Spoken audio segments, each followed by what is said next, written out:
আসসালামু আলাইকুম, শুভরাত্রি। আমি মানসিফ সামিন, আজকে ইন্টার্নশিপ টক এপিসোড 2 এর হোস্ট। টেক্সটাইল টাইমসের পক্ষ থেকে আজকের এই লাইভ সেশনে আপনাদের সবাইকে জানাই আন্তরিক স্বাগত। ইন্টার্নশিপ শুধু একটি একাডেমিক রিকোয়ারমেন্ট নয়, একজন শিক্ষার্থীর ইন্ডাস্ট্রিতে প্রবেশের প্রথম বাস্তব অভিজ্ঞতা। অনেক সময় একটি ভালো ইন্টার্নশিপই বদলে দিতে পারে একটি মানুষের বা একটি শিক্ষার্থীর ক্যারিয়ার। আর সেই অভিজ্ঞতাগুলো নিয়েই আজকের আয়োজন।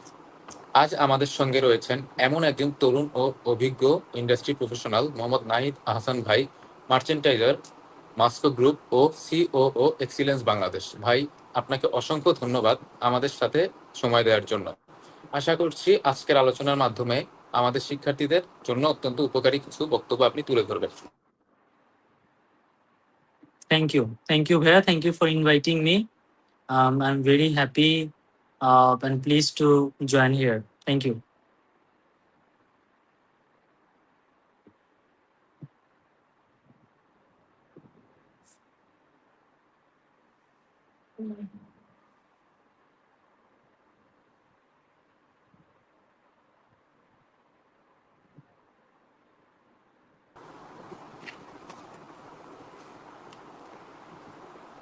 জি ভাই।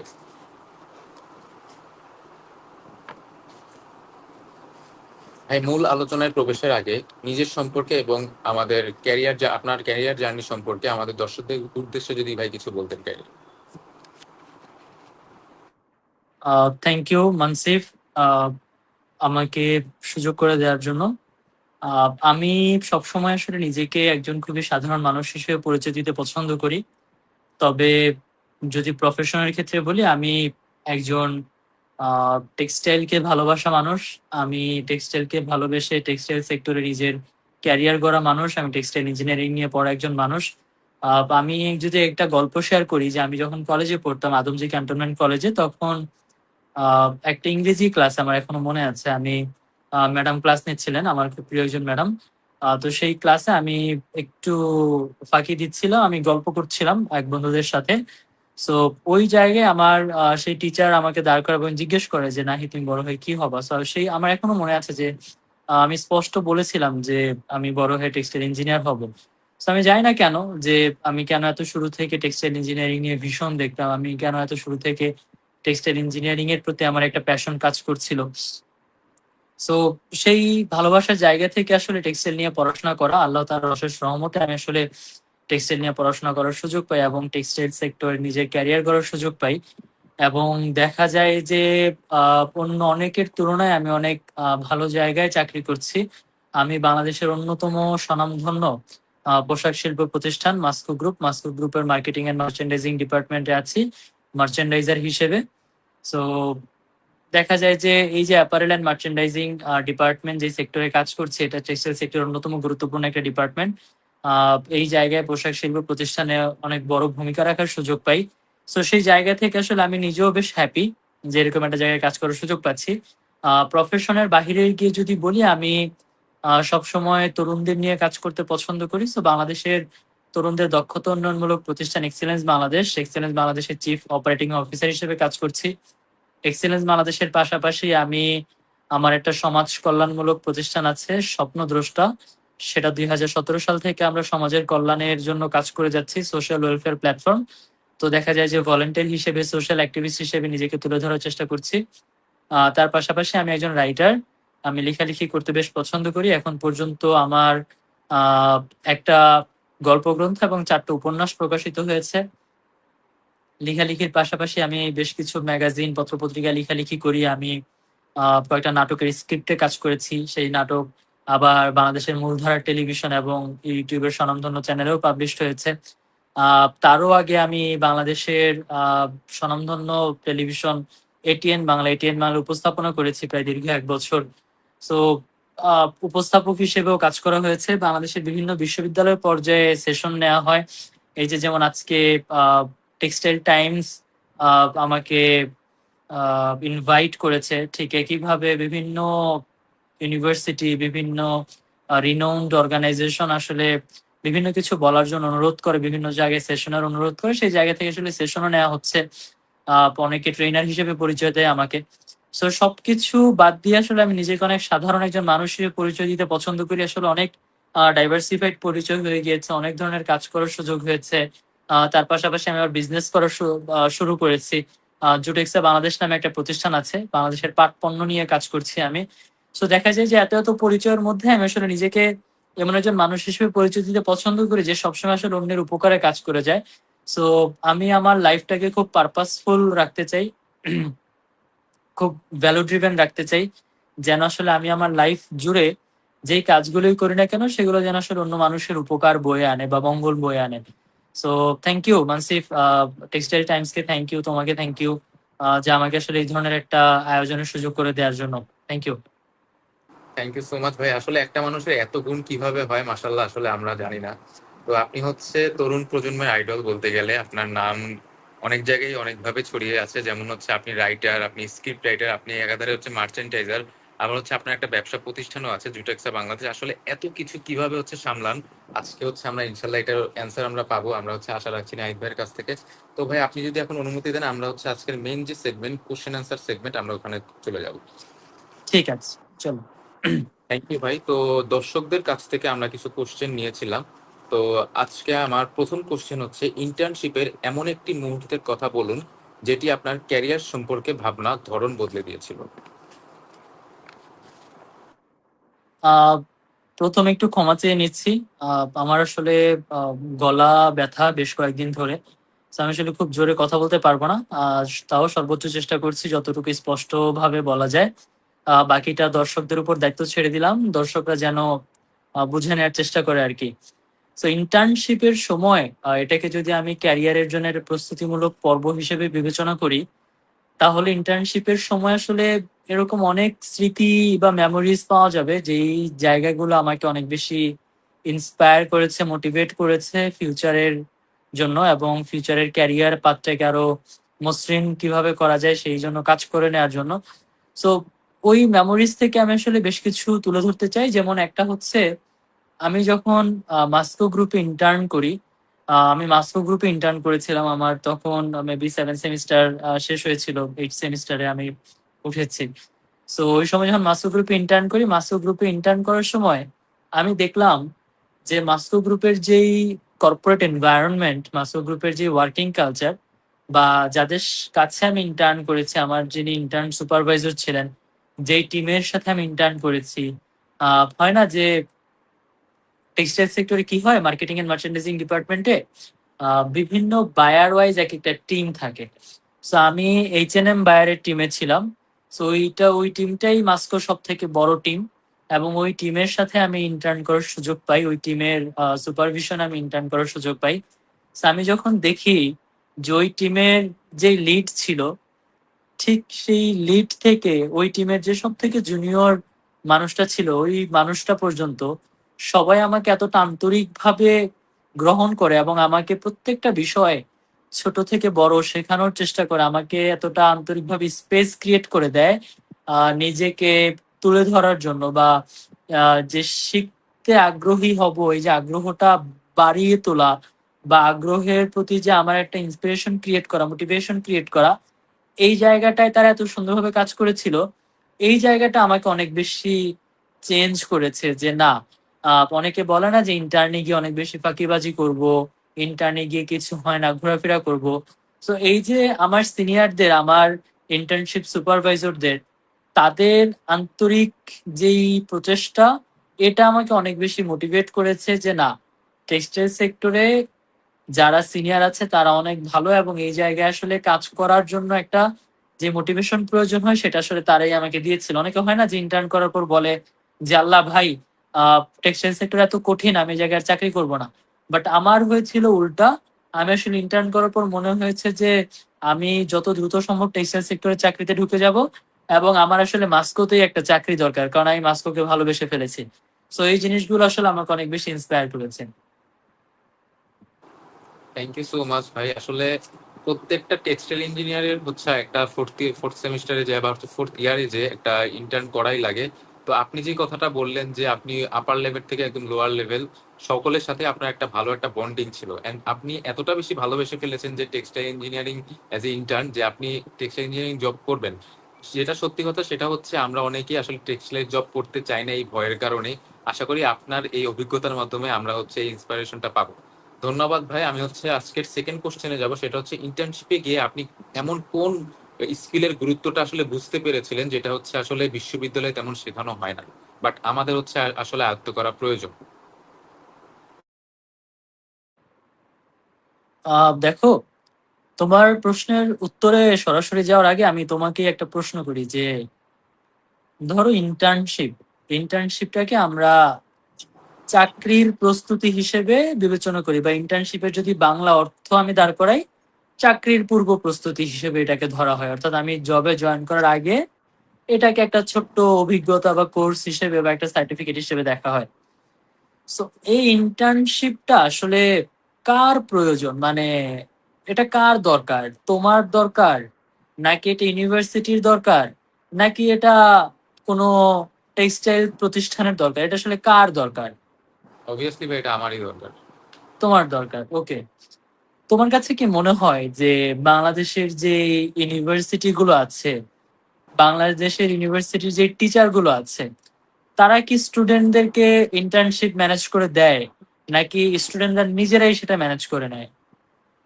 হ্যাঁ, বেশিরভাগ ক্ষেত্রেই হচ্ছে স্টুডেন্টদেরই ম্যানেজ করতে হয়। অনেক রেয়ার ক্ষেত্রে যখন স্টুডেন্টরা না পারে তখন হচ্ছে হয়তো টিচাররা হেল্প করে। বাট বেশিরভাগ ক্ষেত্রে হচ্ছে রাইট।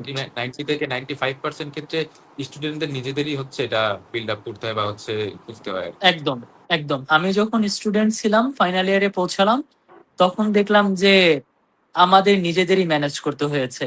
আমি যখন সিনিয়রদের সঙ্গে কথা বললাম, সিনিয়ররা বললো তারাও নিজেরাই ম্যানেজ করেছে। আমি যখন জুনিয়রদেরকে দেখলাম, জুনিয়ররাও দেখলাম তারাও এসে বলতেছে যে ভাইয়া আমাদের ইন্টার্ন ম্যানেজ করে দেন, ইউনিভার্সিটি থেকে হেল্প করতেছে না বা টিচাররা হেল্প করতেছে না। সো বেশ কিছু টিচার হেল্প করে, বাট সেটা খুবই অল্প, 5 থেকে 10% বা 15%। দেখা যায় যে বেশিরভাগ ক্ষেত্রে স্টুডেন্টরা নিজেরাই আসলে নেটওয়ার্ক দিয়ে ম্যানেজ করে নেয়। সো যেটা বলতে চাচ্ছি যে ইন্টার্নশিপটা একজন স্টুডেন্টদের দরকার, এবং বেশিরভাগ ক্ষেত্রেই দেখা যায় যে স্টুডেন্টরা নিজেরাই ম্যানেজ করে নেয়।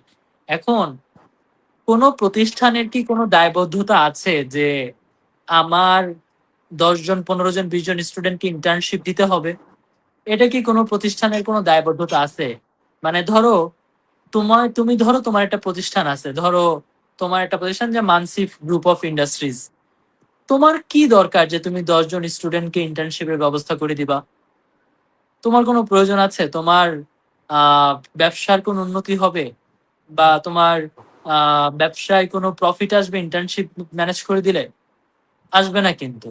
সো এটাও কিন্তু একটা প্রতিষ্ঠানের পক্ষ থেকে সিএসআর অ্যাক্টিভিটি বা কর্পোরেট সোশ্যাল রেসপন্সিবিলিটির একটা পার্ট, যে আমি আমার দেশের বিশ্ববিদ্যালয়ের পর্যায়ের শিক্ষার্থীদেরকে কাজের জন্য প্রস্তুত করার সুযোগ করে দিচ্ছি। সো বাংলাদেশের যে শিল্প প্রতিষ্ঠানগুলো আছে তারা এটা একটা সোশ্যাল রেসপন্সিবিলিটি থেকে এই সুযোগটা আমাদেরকে করে দেয় ইন্টার্ন করার।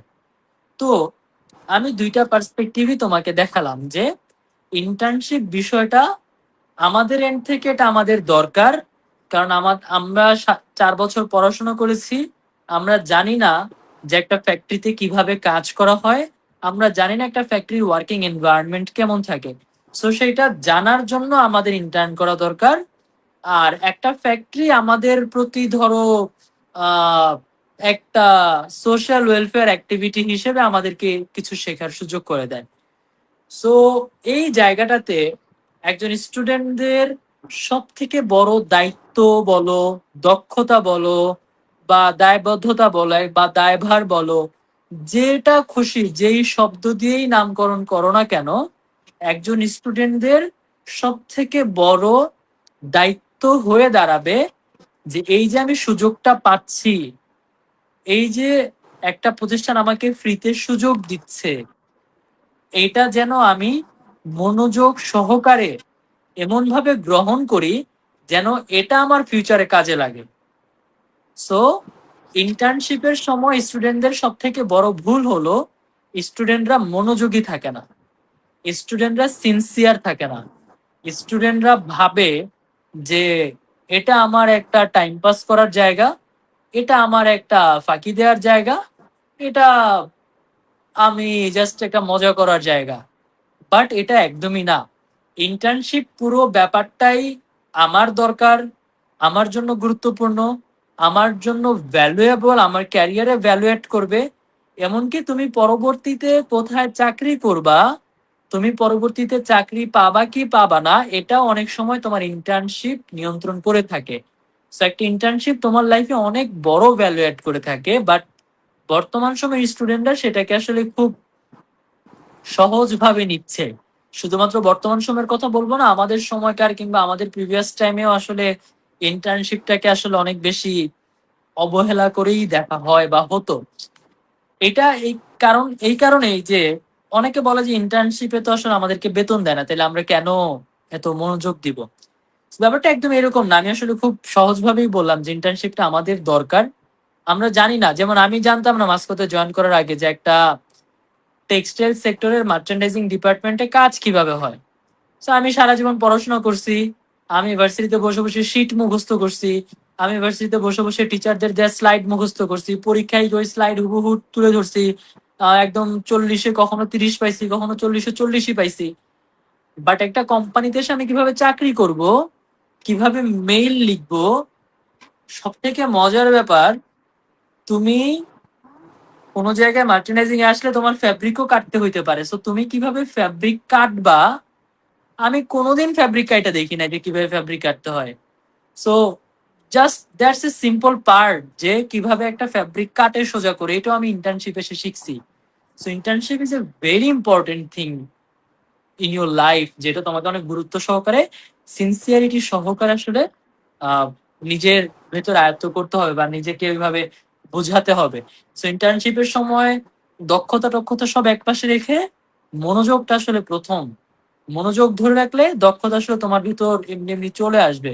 যেমন এখন আমি ধরো মার্চেন্ডাইজার হিসেবে আছি, এখন মাস্কোতে যারা ইন্টার্ন করতে আসে অনেকে আসলে আমার আন্ডারে ইন্টার্ন করে। তো আমার কাছে আসে, আমার কিছু শেখাই।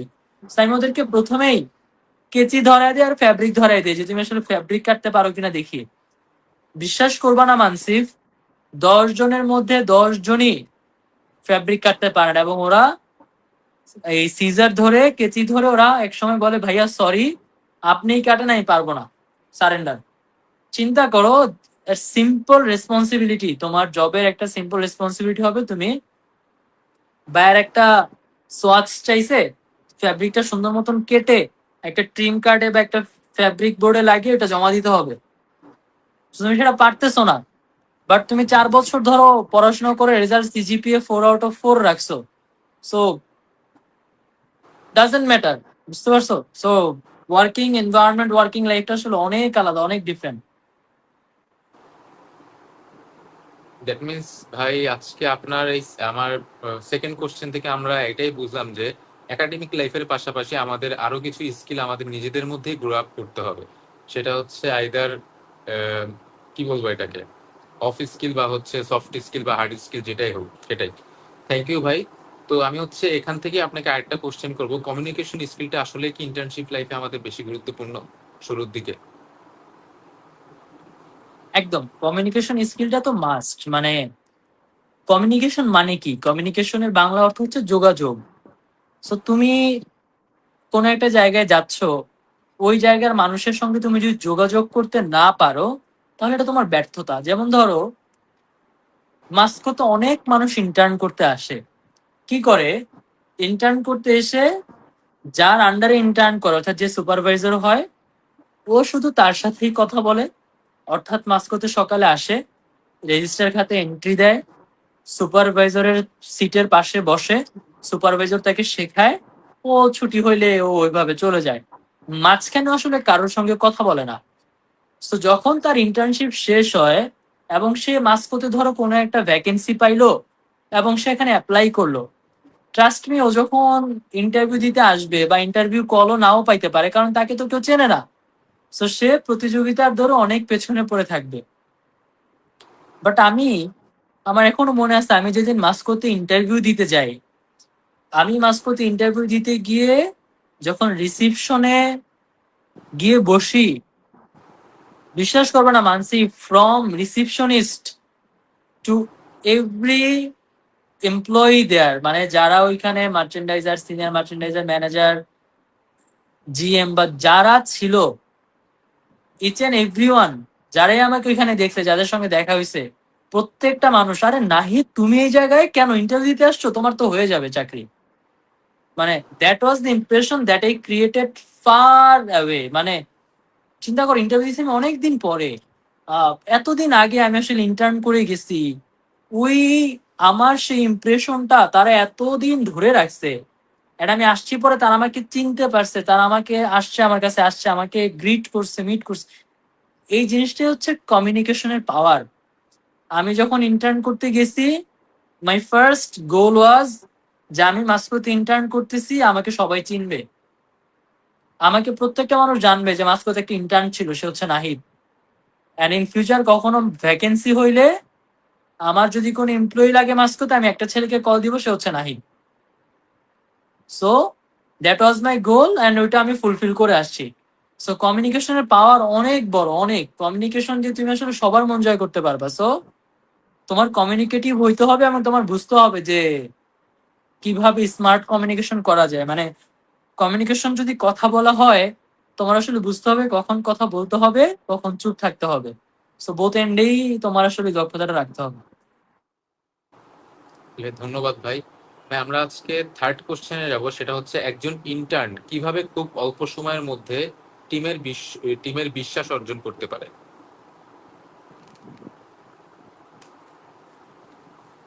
দেখো, যেটা প্রথম থেকে বলে আসতেছি, তোমার এই প্রশ্নের অ্যান্সারে জাস্ট আমি দুইটা ওয়ার্ড বলবো। একটা হচ্ছে ওনারশিপ, আর দ্বিতীয়টা হচ্ছে অ্যাকাউন্টেবিলিটি।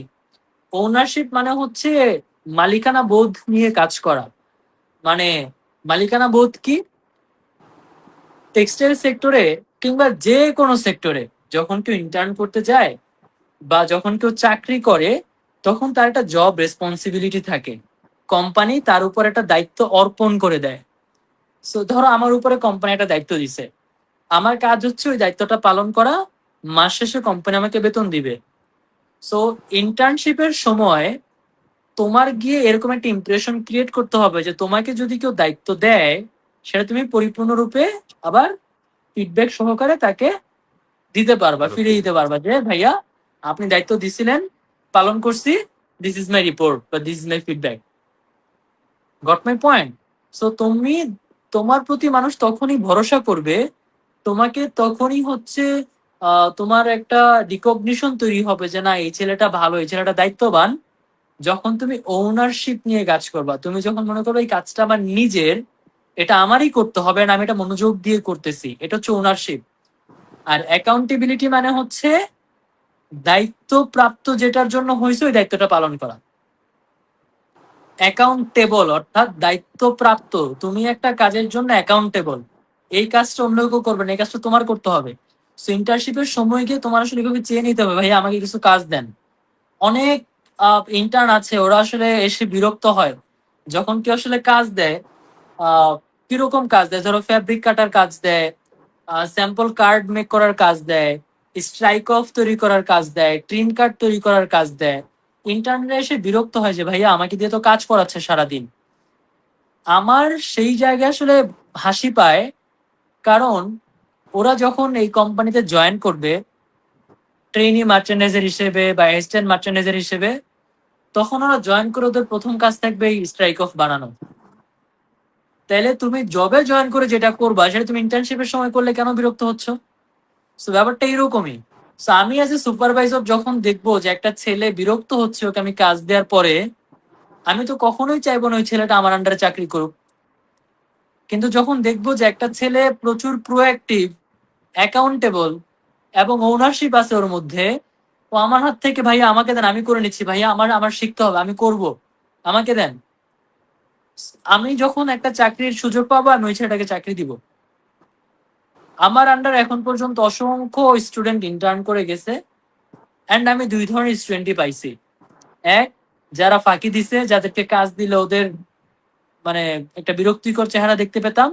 আর আরেক দল ছিল, ওরা আমাকেই কোনো কাজ করতে দিত না, যে ভাই আমি করতেছি আপনি বসেন।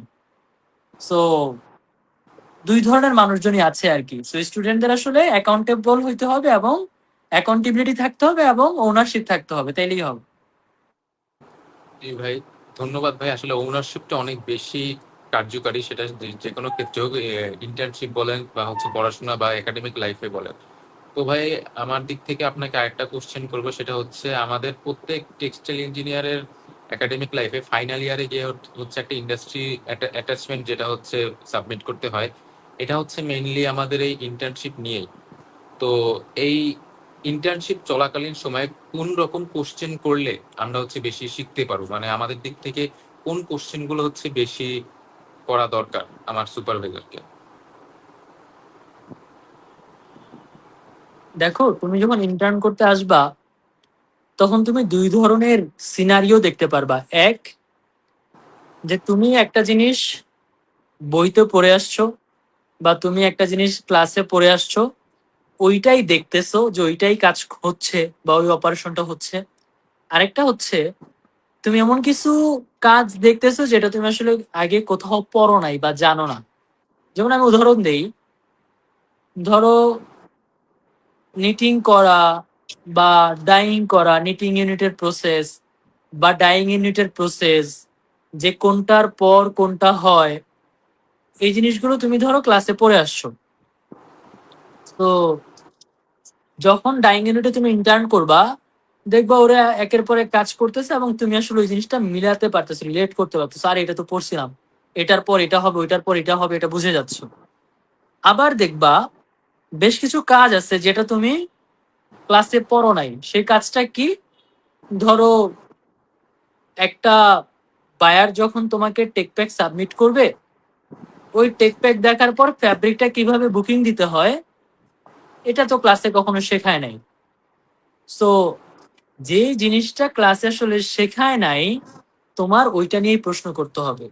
যেই জিনিসটা বইতে আছে, যেই জিনিসটা কোনো না কোনো শিটে আছে, কোনো না কোনো স্লাইডে আছে, ওই প্রশ্ন করে আসলে টাইম ওয়েস্ট করার কোনো দরকার নাই।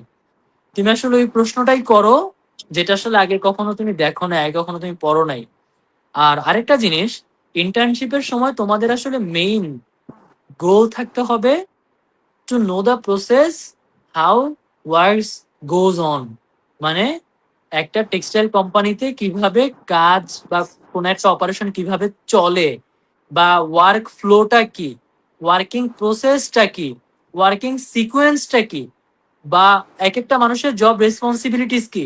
একজন অ্যাসিস্ট্যান্ট মার্চেন্ডাইজার কি করে, মার্চেন্ডাইজার কি করে, সিনিয়র মার্চেন্ডাইজার কি করে, অ্যাসিস্ট্যান্ট ম্যানেজার কি করে, প্রত্যেকটা জিনিস জেনে নেয়া, এটা ইন্টার্নশিপের মূল দায়িত্ব হবে। কারণ এই জিনিসগুলো কোনো বইতে লেখা ছিল না বা এই জিনিসগুলো কোনো বইতে লেখা নাইও।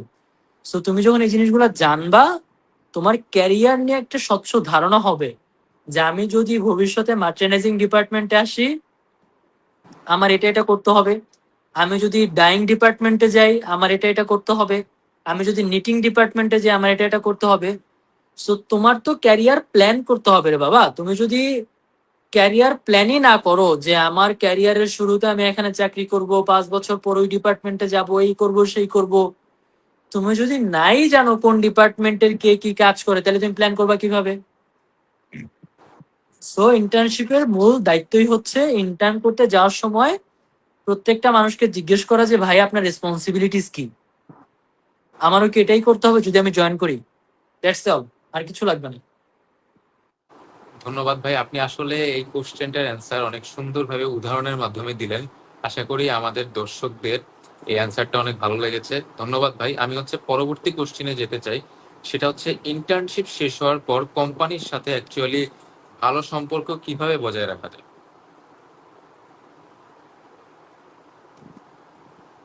এটা জাস্ট একটাই ওয়ে, সেটা হচ্ছে যে ইন্টার্নশিপের সময়কালে কোম্পানির সিনিয়র পার্সনদের সাথে একটা কমিউনিকেশন তৈরি করা বা একটা সম্পর্ক তৈরি করা, এবং ইন্টার্নশিপের পরবর্তী সময়ে ওই কমিউনিকেশনটা ধরে রাখা।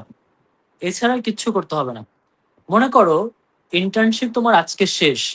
সো তুমি ইন্টার্নশিপ থেকে বিদায় নেওয়ার সময় কোনো একটা কোম্পানির অ্যাসিস্ট্যান্ট জেনারেল ম্যানেজার বা জেনারেল ম্যানেজার সিনিয়র পর্যায়ের কারোর সাথে তুমি কথা বলে আসলা যে স্যার, আমার আজকে ইন্টার্ন শেষ। থ্রু আউট দ্য টাইম আমি আপনাদের কাছ থেকে অপরচুনিটি পেয়েছিলাম এটা এটা শেখার। I have tried my best to learn, and আমি বেশ কিছু জিনিস শিখেছিও। My experience was really great. আমি এত এত লার্নিং অপরচুনিটি পাবো, that was my out of expectations.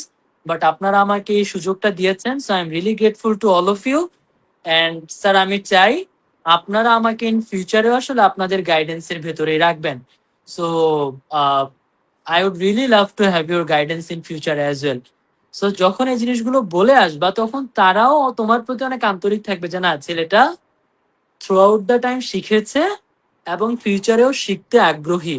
ওকে, তোমার ইন্টার্নশিপ জার্নি শেষ, 7 দিন 10 দিন পর ওই মানুষটাকে নক দিলা যে sir, how are you, how is going everything, hi, I hope you all are doing well. Sir, আমার ছোট্ট একটা প্রশ্ন ছিল।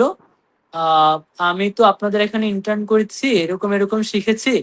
স্যার, আপনার কাছে কি মনে হয় যে বাংলাদেশের অন্য 5টা অর্গানাইজেশন কি একই ওয়ার্কিং এনভায়রনমেন্ট, ওয়ার্কিং কালচার বা ওয়ার্কিং সিকোয়েন্স ফলো করে আপনাদের মতন?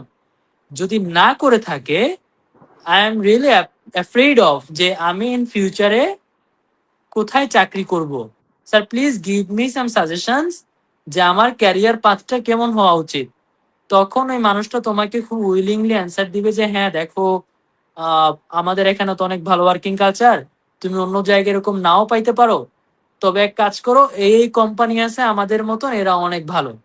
সো তুমি বেশ কিছু কোম্পানির নাম পেয়ে গেলা, যেটাতে তোমার ফিউচার গোল হইতে পারে যে এই কোম্পানিগুলো এরকম। অথবা স্যার বলতে পারে যে দেখো, আহ, ভালো কোম্পানিতে চাকরি করতে হলে তোমার আসলে এই স্কিলস বা এই জিনিসগুলো থাকতে হবে। সো এই জিনিসগুলোও গ্যাদার করো। শুনে তোমাকে একটা গাইডেন্স দিবে। সো এই যে একটা গাইডেন্স নিলা, তার 1 সপ্তাহ পর আবার নক দাও স্যারকে যে sir, as per your guidance আমি এটা একটা প্রস্তুতি নিয়েছি। স্যার, আমি প্রস্তুতি নেয়ার সময় আমি বেশ কিছু কনফিউশন ফেস করেছি, আমি স্যার আপনাকে একটু প্রশ্ন করতে চাই। আবার করলা প্রশ্ন, স্যার কিছু অ্যান্সার দিল। এরকম 1 মাস পর আবার একটু স্যারকে জিজ্ঞেস করলো, স্যার আমার তো বেশ কিছু কথা ছিল, আমি আপনার সঙ্গে দেখা করতে পারি কিনা। সো এরপর আবার যে জায়গায় ইন্টার্ন করছো ওই জায়গায় আসার সুযোগ পাইলে 1 মাস পরে আবার আসলা, আবার সবার সাথে একটু দেখা করে গেলা। এই যে তোমার নাম, তোমার আইডেন্টিটি, তোমার অ্যাপিয়ারেন্স, এটা মানুষের কাছে তুলে ধরতেছো, এটা একজন মানুষের মাথায় আছে। সো যখনই ইন ফিউচার ওই অর্গানাইজেশন, ওই প্রতিষ্ঠানে চাকরির অপরচুনিটি আসবে, ওরা আসলে তোমার কথাই মনে করবে, এবং তুমি যদি সিভি ড্রপ করো তোমাকে আসলে ইন্টারভিউতে ডাকবে, এই আর কি। তো ভাই, এখন যেহেতু সিভির কথা আসলো, আমি হচ্ছে আপনাকে একটা কথা বলতে চাই। সেটা হচ্ছে আপনি অনেক সিভি রাইটিং সেশন করিয়েছেন, অ্যান্ড আমি মানসিফ আপনার সিভি রাইটিং সেশন করেছি। অ্যান্ড আমি অনেক প্রাউড যে বর্তমানে আমার যেই ফ্রেন্ড সার্কেল বা হচ্ছে ব্যাচমেটরা আছে, তারা হচ্ছে আমার থেকে আসলে জানতে চায় যে আসলে মানসিফ একটা সিভি কিভাবে হবে, যেহেতু আমরা এখন 4th ইয়ারে, ফাইনাল ইয়ারে। তো আমি হচ্ছে আপনার থেকে যে জিনিসটা শিখেছি, এখন আমার ফ্রেন্ড বা ব্যাচমেটদেরকে ওভাবেই আসলে গাইড করি যে এভাবে এভাবে ফার্স্টে অ্যাড্রেস হবে, পরে ক্যারিয়ার অবজেক্টিভটা কিভাবে লিখতে হবে। তো থ্যাঙ্কফুল টু ইউ নাহিদ ভাই, আপনি যদি না থাকতেন আমি আসলে কিভাবে একটা সিভি লিখতে হয় অ্যাজ এ টেক্সটাইল ইঞ্জিনিয়ার এটা আমি জানতাম না। তো সিভি নিয়ে একটা কোশ্চেন করতে চাই, সেটা হচ্ছে একজন ফ্রেশারের সিভিতে এমন কি থাকলে এইচআর এর হচ্ছে নজরে বেশি মানে আসবে সে।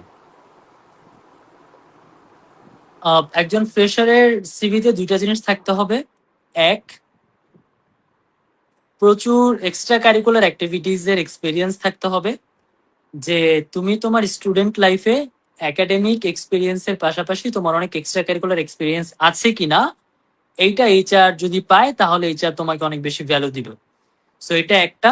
আর দ্বিতীয় হচ্ছে, যেই মানে ইন্ডাস্ট্রিতে চাকরি করতে চাও, ধরো টেক্সটাইল ইন্ডাস্ট্রিতে তুমি চাকরি করতে চাও, সো তোমার মিনিমাম 4টা 5টা টেক্সটাইল ইন্ডাস্ট্রি ভিজিট করা এবং সেটার একটা অবজারভেশন তোমার সিভিতে থাকতে হবে।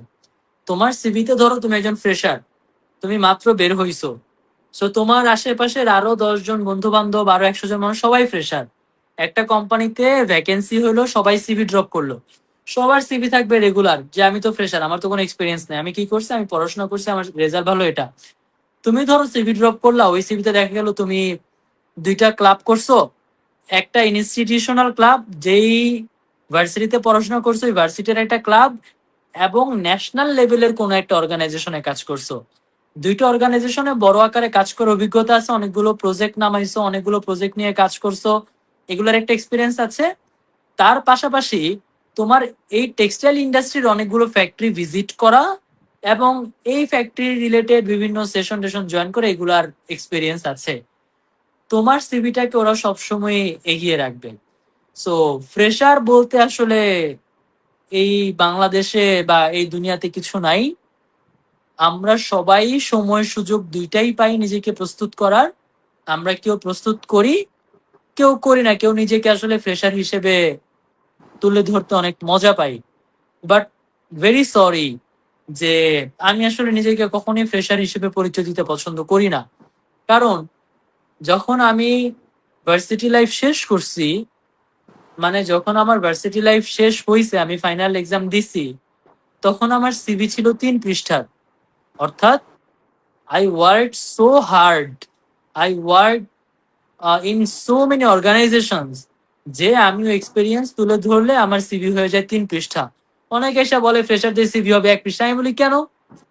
আমার এক্সপিরিয়েন্স আছে, আমি কাজ করছি, আমার স্কিলস আছে, আমি এগুলো শো করবো না?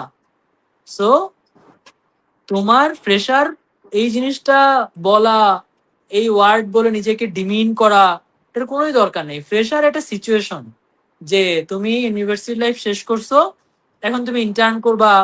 তোমার সিনারিওতে তুমি একজন ফ্রেশার, তোমার সিনারিওতে তুমি একজন ফ্রেশ গ্র্যাজুয়েট, মাত্র গ্র্যাজুয়েট হয়েছো।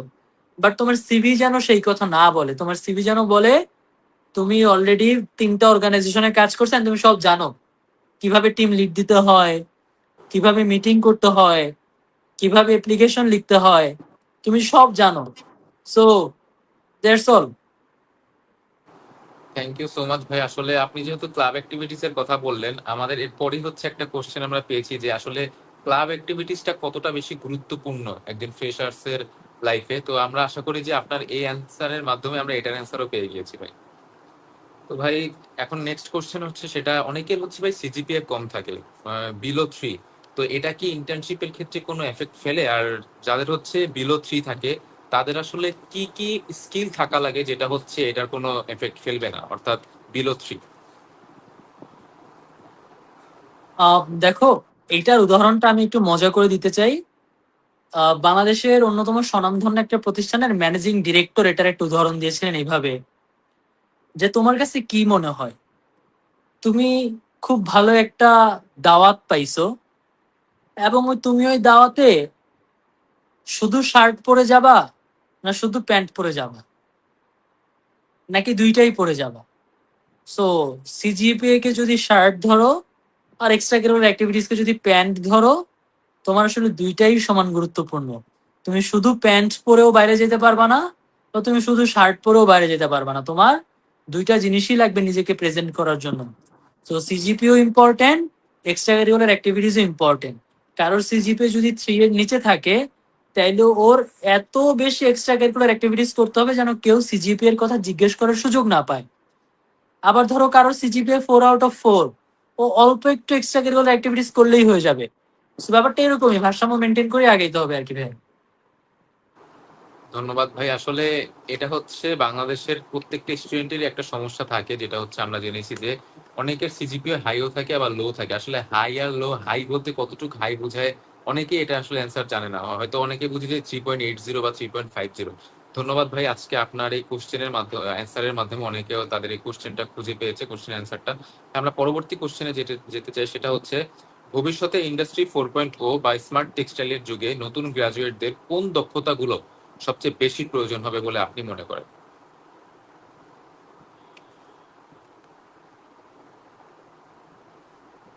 ওকে, দেখো দুনিয়া যত ফাস্ট হচ্ছে বা অ্যাডভান্স হচ্ছে, আমরা দেখতেছি যে একটা জায়গাতেই চেঞ্জেসটা অনেক বেশি হচ্ছে। সেটা কি? সেটা হচ্ছে টেকনোলজি। অর্থাৎ তুমি যদি টেকনোলজি এ রিলেটেড নলেজ না থাকে, তাহলে তুমি পিছিয়ে যাবে। সো টেকনোলজিকে আসলে অ্যাডাপ্ট করতে হবে, এছাড়ার কোনো উপায় নেই। প্রত্যেকটি স্টুডেন্টদেরকে জানতে হবে, বুঝতে হবে কি কি টেকনোলজি অলরেডি বর্তমান বিশ্বে চলতেছে, যেটা আমরা আয়ত্ত করতে পারি বা আমাদের ইন্ডাস্ট্রিতে আমরা কাজে লাগাইতে পারি। সো যত বেশি এই সম্পর্কে জানবা, তত বেশি আসলে ভালো। মানে এখনো তুমি দেখবা বিভিন্ন সময় বিভিন্ন অর্গানাইজেশনে যদি যাও, এখনো দেখবা যে অনেক অর্গানাইজেশন ম্যানুয়াল পদ্ধতিতে কাজ করে। সো এটা একদমই ঠিক না। আহ, যত বেশি দিন যাচ্ছে আমাদের অটোমেটেড হতে হবে এবং নিজেকে অনেক বেশি স্কিলড করতে হবে। সো মেশিন ল্যাঙ্গুয়েজ, আর্টিফিশিয়াল ইন্টেলিজেন্সি, এই জিনিসগুলো যত বেশি জানবা, যত বেশি বুঝবা, তোমার ভ্যালু তত বেশি বাড়বে। অর্থাৎ তুমি একটা অর্গানাইজেশনে কাজ করতে গেছো, ওইখানে তোমার যে বস, যার বয়স 50, ও কবে পড়াশোনা করছে তাহলে চিন্তা করো, আজকে থেকে 30 বছর আগে পড়াশোনা করছে। তার মানে ও পড়াশোনা করছে 1995-96 সালে। তাহলে ও শিখে আসছে কি ম্যানুয়াল কাজ।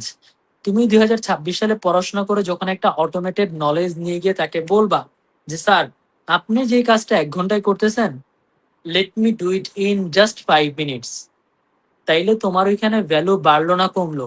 অবশ্যই তোমার ভ্যালু অনেক বেশি বাড়লো।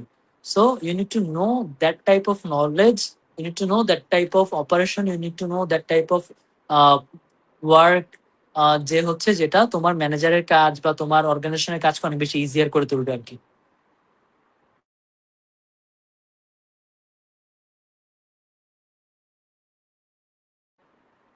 মানসিফ, তোমার ওই মিউট করা, তোমার কথা আসছে।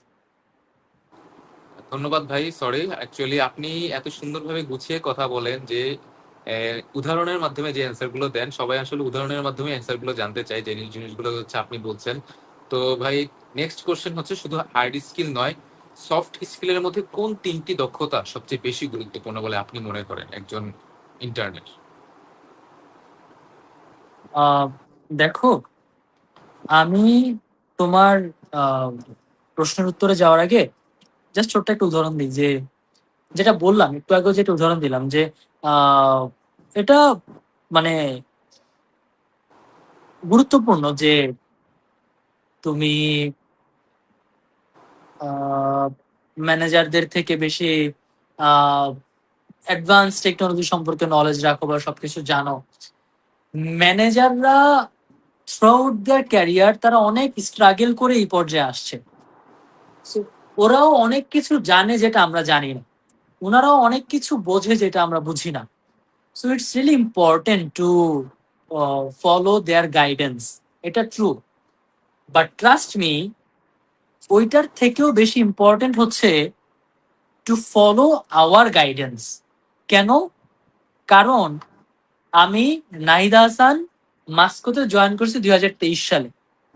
সো 23 গেল, 24 গেল, 25 গেল, মানে ধরো 24 যদি 1 বছর হয়, 25-এ 2 বছর, 26 আমার 3 বছর শেষ। সো ধরো মাস্কোতে আমি 3 বছর ধরে আছি। সো তুমি মানসিফ যদি বলো যে মাস্কোর ওয়ার্কিং এনভায়রনমেন্ট কেমন, কি কি চ্যালেঞ্জেস ফেস করছেন বা কেমন যাচ্ছে, সেটা আমি সব থেকে ভালো বলতে পারবো নাকি 20 বছর ধরে মাস্কোতে কাজ করা সে বলতে পারবে? অবভিয়াসলি তোমার জন্য আমার এক্সপিরিয়েন্সটাই সব থেকে বেশি ম্যাটার করবে, কারণ আমি প্রেজেন্ট সিচুয়েশন সম্পর্কে জানি। যে আমি নিজেও তরুণ, আমি ধরো নিজেও জেনজি, আমি কোনো একটা জায়গায় চাকরি করতে গিয়ে কি কি প্রবলেম ফেস করছি, এটা তো আর আমার থেকে 20 বছর সিনিয়র কেউ জানবে না। Right, got my point? So ji ভাই। Student should follow seniors like us, যে যে সিনিয়ররা রিসেন্টলি গ্রাজুয়েট হয়েছে, বিভিন্ন জায়গায় ভালো করতেছে, দে শুড ফলো। কারণ আমরা আসলে বর্তমান সময়ের ক্যারিয়ারের লুপ হোলস গুলো, কোথায় কি প্রবলেমস হচ্ছে, কোথায় আমরা কি সলিউশন ফাইন্ড আউট করতেছি, এই জিনিসগুলো আসলে তুলে ধরতে পারবো, বুঝছো? তো তোমার প্রশ্ন যদি যাই যে সফট স্কিলস এর দিকে যদি যাই, আমি আসলে 3টা 4টা 5টা 6টা এই জিনিসগুলো আমি আসলে লিমিটেড করে দিতে চাই না। একজন মানুষের না সব দিকে দক্ষ হইতে হবে। মনে করো, জাস্ট একটা নর্মাল এক্সাম্পল দিই, যে তুমি চাকরিতে জয়েন করলা, জয়েন করার পর তোমার দায়িত্ব পড়লো তুমি হচ্ছে লেবেল বুকিং দিবা। লেবেলটা কি? এই যে আমাদের প্রত্যেকটা গার্মেন্টস এর পেছনে লেবেল দেয়া থাকে, সেই হ্যাঁ। লেবেল তুমি বুকিং দিলা। এখন তোমার গার্মেন্টস এর স্টাইল নাম্বার থাকে, কালার নাম্বার থাকে, ওইভাবে কোয়ান্টিটি থাকে, হাবিজাবি নানান ভাবে হিসাব করা হয় আর কি। কোন সাইজের কত পিস, সাইজ ওয়াইজ আলাদা, কালার ওয়াইজ আলাদা, নানানভাবে হিসাব করা থাকে। তুমি সামহাও চাকরিতে জয়েন করে প্রথম মাসে একটা মিস্টেক করলা, তোমার কেয়ার লেভেল লাগে হচ্ছে 1,30,100 পিস। হ্যাঁ, তোমার কেয়ার লেভেল লাগে 1,30,100 পিস, অর্থাৎ 1,30,100, 1,30,100। তুমি কি করলা, ভুল ক্রমে কেয়ার লেভেল বুকিং দিলা 13,000 পিস, একটা শূন্য কম দিলা। এই যে একটা শূন্য কম দিলা, কেয়ার লেভেল তো যেই কটা বুকিং দিছে ওই কটাই আসবে। এই যে বাকি কেয়ার লেভেল গুলো আসে নাই, এখন তুমি কি করবে? What's your responsibility?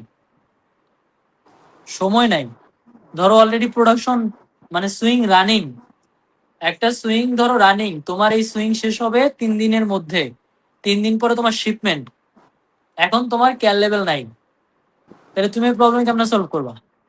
তোমার টাইম নাই, যদি 3 দিন পরে লেট হয় তোমার এটা এয়ার করতে হবে, আর এয়ারের বিল তো অনেক বেশি, তোমার তো চাকরি নিয়ে টানাটানি পড়ে যাবে। গট মাই পয়েন্ট, যে ছোট্ট একটা ভুলের জন্য কত বড় ক্ষতি হয়ে যাচ্ছে কোম্পানির। সো তোমার স্কিলস থাকতে হবে, এই যে একটা প্রবলেমে পড়ছো, এই প্রবলেম থেকে বের হইতে হলে কয়েকটা স্কিলস লাগবে, ধাপে ধাপে বলি। এক, কমিউনিকেশন। যখনই প্রবলেমে পড়ছো তখনই সিনিয়রদের সাথে এমন ভাবে কমিউনিকেট করো যেন তোমাকে পুরোপুরি দোষও দিতে না পারে, আবার তোমার কথায় কনভিন্স হয়ে ওরাও তোমাকে হেল্প করার জন্য কনভিন্স হয়ে যায়। প্রথম স্কিলস গেল কমিউনিকেশন। 2, নেগোসিয়েশন। এই যে একটা ভুল করছো, এবার যাদেরকে কেয়ার লেভেল বুকিং দিছো, কেয়ার লেভেল তো বানাইতে হবে আবার, বা লেভেল তো আবার বানাইতে হবে, তাদেরকে এবার নেগোশিয়েট করতে হবে। তাহলে তোমার সেকেন্ড স্কিলস লাগবে নেগোসিয়েশন, যে ভাই ভুল করে আমি কম বুকিং দিয়ে দিছি, আমার এতগুলা লেভেল বাকি আছে, ভাই প্লিজ বানান, জলদি বানান, যেমনে পারেন আমাকে কালকের মধ্যে দেন, যেভাবে পারো you need to convince, you need to negotiate. গেল কমিউনিকেশন, নেগোসিয়েশন। 3, তোমার লাগবে ক্রিটিক্যাল থিঙ্কিং স্কিলস। এই যে একটা বাজে সময়ে কিভাবে চিন্তা করতে হবে, এই ক্রিটিক্যাল থিঙ্কিং এর স্কিলস লাগবে। তোমার লাগবে প্রবলেম সলভিং এর স্কিলস। এই যে একটা প্রবলেম পড়ছো, এটা সলভ কেমনে করবা, এটা তোমার স্কিলস লাগবে। তো তুমি যখন চাকরিতে জয়েন করবা, তোমার এমন এমন সিচুয়েশন আসবে সামনে যাতে তোমার অনেকগুলো স্কিলস এর সমন্বয়ে কাজ করতে হয়। So there is no limitation যে তোমার 2টা স্কিল 3টা স্কিলস লাগবে, সেই অনেক স্কিলস লাগবে। তোমার আসলে অ্যাজ এ হিউম্যান তোমার অলরাউন্ডার হয়েই চাকরিতে জয়েন করতে হবে। ধন্যবাদ ভাই। আমি আজকের লাস্ট একটা কোশ্চেন আপনাকে করতে চাই, সেটা হচ্ছে আপনার ক্যারিয়ারের অভিজ্ঞতা থেকে এমন একটি উপদেশ দিন যা প্রতিটি টেক্সটাইল শিক্ষার্থীর মনে রাখা উচিত। দেখো, আমরা যারা ক্যারিয়ার গড়তে চাই, আমরা যারা পড়াশোনা করে চাকরি করতে চাই, আমরা না সবাই মধ্যবিত্ত, আমরা সবাই কম বেশি মধ্যবিত্ত ফ্যামিলি থেকে বিলং করি। এই কারণে আমাদের লাইফের একটা স্বপ্ন থেকে আমরা আসলে চাকরি করব, চাকরি করে আমার নিজের আয় রোজগার করতে হবে, আমরা ভবিষ্যতে বিয়ে করব, আমাদের নিজেদের সংসারের খরচ হবে, আমি আব্বু আম্মুকে কিছু টাকা দিব, বাসায় কিছু টাকা দিব, আব্বু আম্মু কখন স্ট্রাগলের কারণে তাদের শখ পূরণ করতে পারে নাই, আমি চাকরি করে সেই টাকা উপার্জন করে তাদের শখ পূরণ করে দিব। এটা না আমাদের মধ্যবিত্ত সন্তানদের একটা স্বপ্ন থাকে। সো আমরা আসলে এই জন্য আসলে চাকরি করতে চাই। আমরা যদি অনেক উচ্চবিত্ত ফ্যামিলি থেকে বিলং করতাম, আমাদের বাবা মায়ের যদি অনেক বেশি ধন সম্পত্তি থাকতো, তাহলে আমরা আসলে কেউই চাকরি করতাম না। আমরা আসলে 2টা কাজ করতাম। এক, আমরা হয়তো আমার বাবা মায়ের দেয়া বিজনেস আমরা ওটা রান করতাম, অথবা আমি সেই বিজনেসও রান না করে আমি নিজের মতন করে ঘুরে ফিরে বেড়াতাম, ট্রাভেল করতাম, বাইরের দেশে চলে যেতাম, ঘুরতাম ফিরতাম, এগুলোই হয় আসলে। So, আমরা যেহেতু টেক্সটাইল সেক্টরে আছি, বাংলাদেশের সর্ববৃহৎ শিল্প খাত পোশাক শিল্প খাত, এবং বাংলাদেশের সব থেকে বেশি মানুষ এখানে চাকরি করে, বাংলাদেশের সব থেকে বেশি পরিশ্রম এই সেক্টরে। আমার আপকামিং স্টুডেন্টদের প্রতি আসলে একটাই রিকোয়েস্ট থাকবে, সেটা হচ্ছে আমাদের মধ্যবিত্ত মানুষের লাইফের একমাত্র ইনভেস্টমেন্ট হচ্ছে তার পরিশ্রম। অর্থাৎ আমরা লাইফে একটা কাজই করতে পারি, সেটা হচ্ছে পরিশ্রম। সুতরাং আমাদের পরিশ্রম করতে হবে। টেক্সটাইল সেক্টরে আসলে পরিশ্রমটা একটু বেশি, কেউ কেউ মেন্টাল অনেক মানে টেনশন নিতে হয়, স্ট্রেস নিতে হয়, কারোর কারোর ফিজিক্যাল পরিশ্রম যায়, অনেকের অনেকভাবে পরিশ্রম যায়। বাট আমাদের আসলে পরিশ্রমটা করতে হবে, পরিশ্রম করার মানসিকতা নিয়ে এই সেক্টরে আসতে হবে। আমরা যদি পরিশ্রম না করি আমরা বড় হইতে পারবো না, আমরা যদি পরিশ্রম না করি আমরা গ্রো করতে পারবো না, আমরা যদি পরিশ্রম না করি আমরা টাকা উপার্জন করতে পারবো না। সো স্টুডেন্টদের একটা জিনিসে কোনো কম্প্রোমাইজ করা যাবে না, সেটা হচ্ছে পরিশ্রম। আমরা ক্যারিয়ারে জয়েন করব, ক্যারিয়ারে জয়েন করে চোখ বন্ধ করে 10 ঘন্টা 12 ঘন্টা যেই কয় ঘন্টা ডিউটি করতে হয় আমরা করব, যেন আমি কাজগুলো বুঝে নিতে পারি, কাজগুলো জেনে নিতে পারি, যে আমি ইন ফিউচার কাজগুলো করে আমি আসলে নিজেকে গ্রো করতে পারি। আমি যখন কাজগুলো বুঝবো, জানবো, নিজের হাতে করতে পারবো, প্রবলেম সলভ করতে পারবো, সব আমার আয়ত্তে থাকবে, তখন আমি দ্রুত গ্রো করব। তখন আমার কাছে টাকা থাকবে, তখন আমার পজিশন বাড়বে, তখন আমার ইয়ারলি ইনক্রিমেন্ট বাড়বে। সো স্টুডেন্টদের মধ্যে আমি একটাই প্রবলেম দেখতে পাই বর্তমান সময়ে, সেটা হচ্ছে ওরা অনেক কম পরিশ্রম করতে চায়।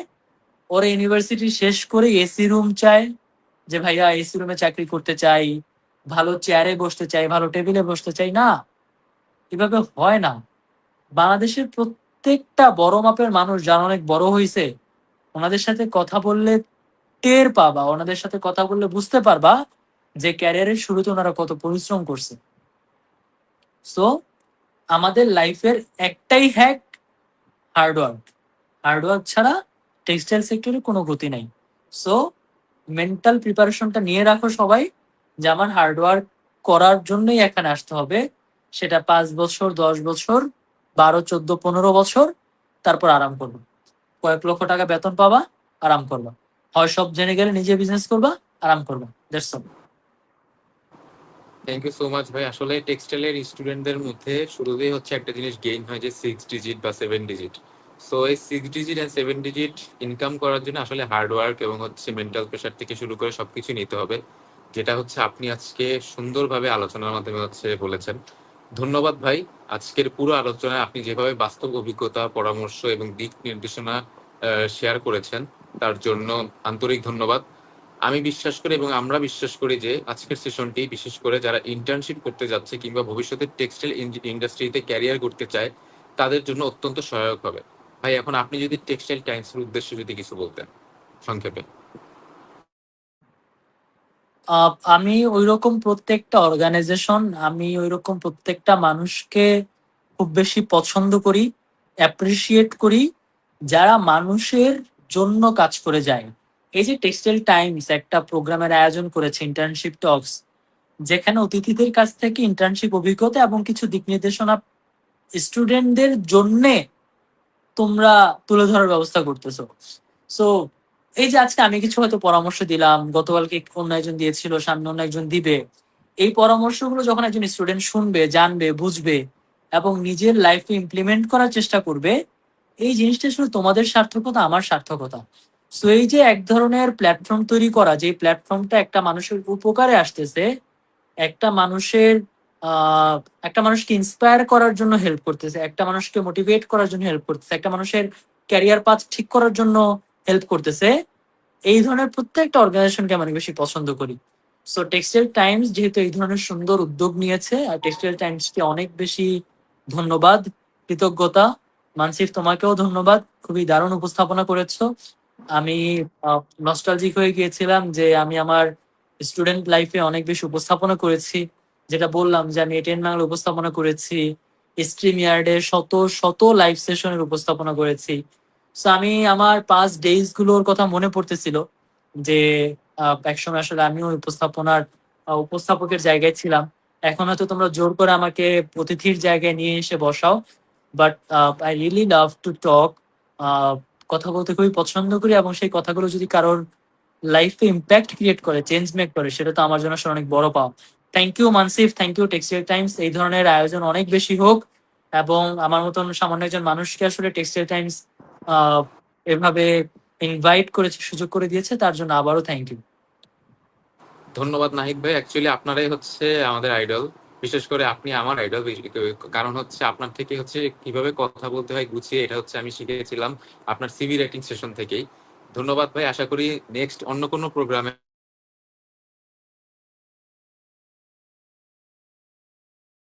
আবার হয়তো দেখা হবে ইন্টার্নশিপ টকের নতুন কোনো এপিসোডে। তো আমি মানসিফ সামিন আজকের মতো এখানেই বিদায় নিচ্ছি। আল্লাহ হাফেজ, থ্যাংক ইউ।